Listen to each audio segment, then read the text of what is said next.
preparing to move the ark. David now built several buildings for himself in the city of David. He also prepared a place for the ark of God and set up a special tent for it. Then he commanded, "No one except the Levites may carry the ark of God. The Lord has chosen them to carry the ark of the Lord and to serve him forever." Then David summoned all Israel to Jerusalem to bring the ark of the Lord to the place he had prepared for it. This is the number of the descendants of Aaron the priests and the Levites who were called together.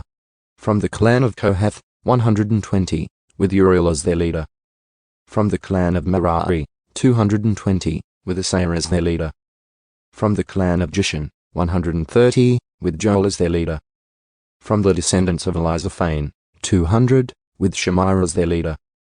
From the descendants of Hebron, 80, with Eliel as their leader. From the descendants of Uzziel, 112, with Aminadab as their leader. Then David summoned the priests, Zadok and Abiathar, and these Levite leaders, Uriel, Asaiah, Joel, Shemaiah, Eliel, and Aminadab.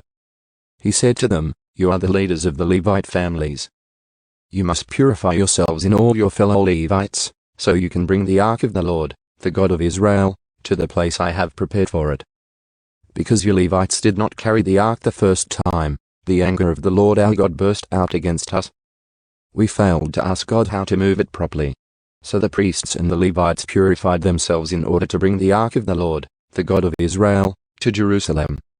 Then the Levites carried the ark of God on their shoulders with its carrying poles, just as the Lord had instructed Moses. David also ordered the Levite leaders to appoint a choir of Levites who were singers and musicians to sing joyful songs to the accompaniment of harps, lyres, and cymbals. So the Levites appointed Heman son of Joel along with his fellow Levites, Asaph son of Berechiah, and Ethan son of Cushaiah from the clan of Merari. The following men were chosen as their assistants: Zechariah, Jaasiel, Shemiramoth, Jeiel, Uni, Eliab, Benaiah, Maaseiah, Mattithiah, Elipelihu, Micneiah, and the gatekeepers, Obed-Edom and Jeiel. The musicians Heman, Asaph, and Ethan were chosen to sound the bronze cymbals. Zechariah, Aziel, Shemiramoth, Jeiel, Uni, Eliab, Maaseiah, and Benaiah were chosen to play the harps.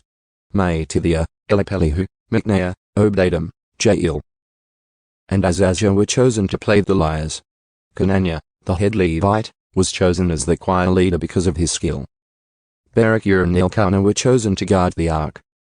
Shebaniah, Joshaphat, Nathanael, Amaziah, Zechariah, Benaiah, and Eliezer, all of whom were priests, were chosen to blow the trumpets as they marched in front of the ark of God. Obed-Edom and Jehiah were chosen to guard the ark. Moving the ark to Jerusalem.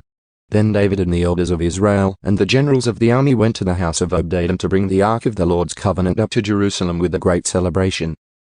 And because God was clearly helping the Levites as they carried the ark of the Lord's covenant, they sacrificed 7 bulls and 7 rams. David was dressed in a robe of fine linen, as were all the Levites who carried the ark, and also the singers, and Conaniah the choir leader. David was also wearing a priestly garment.